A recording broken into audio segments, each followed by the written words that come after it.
hanno dimostrato sicurezza sul palco e anche tecnica musicale, o comunque tecnica generale. Hanno intrattenuto il pubblico in un modo maturo, nonostante la loro giovane età.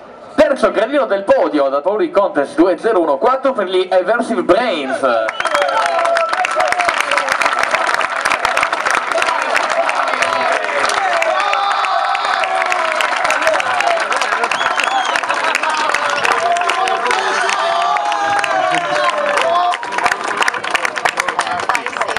Secondo posto, paura ironici, simpatici, hanno colpito il pubblico, stavano per colpire anche te e non avrebbero fatto male, con la loro spontaneità e simpatia sul lato musicale coinvolgenti, con la doppia S finale, Rock e Duff.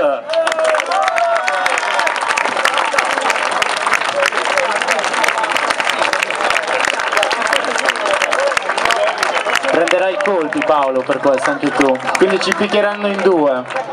È Rocchettas.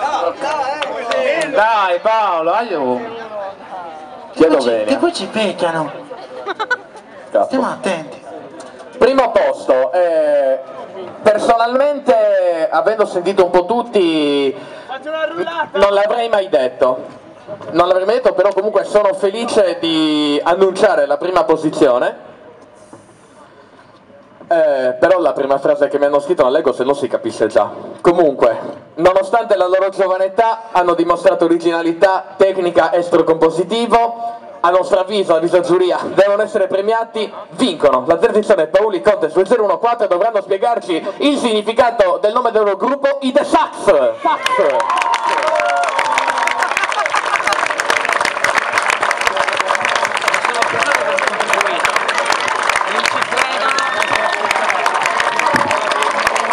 Quindi ragazzi, vi esibite di nuovo. Paolo mi dice di stare. Abbiamo... Ringraziamo l'assessore Sulici, tanto grazie alla prossima, è stato bellissimo. Abbiamo una fan davanti al palco, vuoi dire qualcosa? Li adora. Vi adoro, sono la vostra prima fan, va bene? Speriamo non l'unica. Ragazzi, ora voi davanti a questo pubblico avete l'obbligo di spiegare il significato del nome del